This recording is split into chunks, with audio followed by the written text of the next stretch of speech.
Qu'est-ce que notre corps, un téléphone et les étoiles ont en commun? Eh bien, ils sont tous faits des mêmes toutes petites briques. Aujourd'hui, on va plonger au cœur de ces particules, les atomes, et découvrir comment un tout petit changement peut leur donner de véritables super-pouvoirs électriques. Prêt? C'est parti pour le monde fascinant des atomes et des ions. Faut savoir que notre façon de voir l'atome, elle a beaucoup évolué. Au début, on l'imaginait comme un mini-système solaire, et aujourd'hui, on parle plutôt d'un nuage un peu plus flou, un peu plus mystérieux. Mais peu importe le dessin, l'idée de base reste la même. L'atome, c'est la brique fondamentale de absolument tout ce qui existe. Alors voilà le programme. D'abord, on va définir ce qu'est un atome. Ensuite, on verra son équilibre si particulier. Puis, comment il se transforme en ion. On apprendra à faire la différence entre les cations et les anions. Et pour finir, on remettra tout ça ensemble pour que ce soit bien clair. Allez, on commence par le commencement. La question de base, c'est quoi un atome? Pour simplifier, on peut imaginer un atome un peu comme un aimant. Au centre, on a le noyau, qui a une charge positive, et tout autour, on a des électrons qui, eux, ont une charge négative. Et comme les opposés s'attirent, eh bien le noyau positif retient les électrons négatifs près de lui. C'est ça la structure de base à avoir en tête. On enchaîne avec un concept vraiment crucial, la neutralité électrique. C'est ce qui définit un atome dans son état normal, on va dire.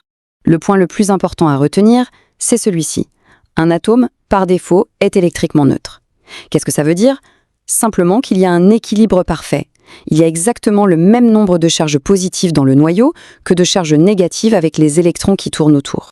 Et cette règle, c'est la même pour tous les atomes. Regardez le tableau. Pour le fer, 26 charges positives, 26 électrons. L'équilibre est parfait. Charge totale, 0.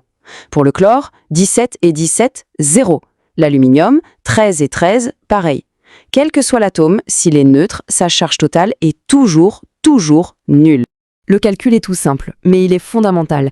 Si on reprend le fer, on a plus 26 pour le noyau et moins 26 pour les électrons. On additionne les deux et ça fait 0. Les charges s'annulent. L'atome est parfaitement équilibré. D'accord, mais que se passe-t-il si cet équilibre parfait est cassé?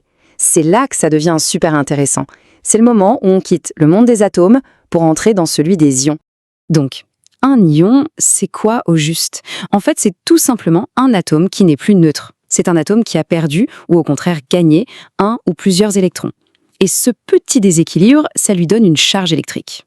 Reprenons notre atome de fer. Au début, il est là tranquille, stable, neutre. On a bien nos 26 charges positives dans son noyau.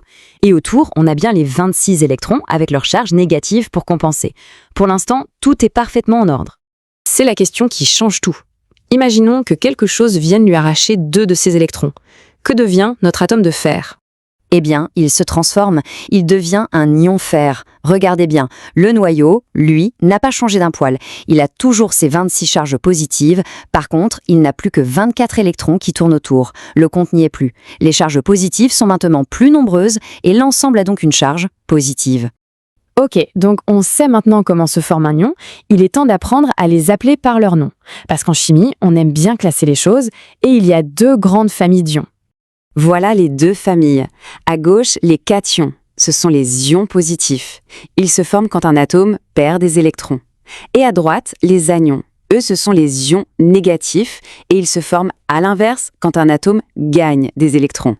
Cation, c'est positif. Anion, c'est négatif. C'est la distinction de base à retenir. Pour être sûr d'avoir bien compris, regardons l'exemple d'un anion. On prend un atome de chlore. À la base, il est neutre, 17 charges positives, 17 électrons. Mais s'il arrive à capturer un électron qui passait par là, il se retrouve avec 18 électrons, donc 18 charges négatives, pour seulement 17 positives. Il y a un excès de négatifs. Il est devenu un ion chlorure, un anion. Petite précision qui a son importance, un ion n'est pas forcément juste un seul atome qui a changé. Quand c'est le cas, comme pour le fer et le chlore qu'on vient de voir, on parle d'ions monoatomiques, mono pour un seul. Mais parfois, c'est tout un groupe d'atomes soudés les uns aux autres qui va perdre ou gagner des électrons. Dans ce cas, on parle d'ions polyatomiques, poly pour plusieurs. L'ion sulfate, par exemple, est un ion polyatomique. On voit bien qu'il est fait d'un atome de soufre et de 4 atomes d'oxygène. Et c'est tout ce bloc, tout ce groupe qui a gagné 2 électrons. Du coup, il se comporte comme une seule et unique particule avec une charge négative. Parfait. On a vu toutes les pièces du puzzle. Il ne reste plus qu'à les assembler pour avoir une vision claire et globale de tout ça. Ce schéma résume tout à la perfection. Le point de départ, c'est l'atome neutre, au centre, en parfait équilibre. S'il lui arrive de perdre un ou plusieurs électrons, hop, il devient un ion positif, qu'on appelle un cation, et à l'inverse, s'il arrive à gagner un ou plusieurs électrons, il devient un ion négatif, un anion. Voilà, c'est aussi simple que ça. Alors la grande question, c'est à quoi ça sert tout ça? On sait maintenant que ces ions sont la clé pour faire passer un courant électrique, que ce soit dans la batterie de nos téléphones ou même dans les neurones de notre cerveau. Mais en réalité, ils sont partout, de la couleur d'un feu d'artifice à la façon dont on purifie l'eau. La prochaine fois qu'on met du sel dans l'eau des pâtes, il faut se souvenir qu'on est en train de créer des millions et des millions d'ions. Merci d'avoir suivi cette petite exploration avec nous.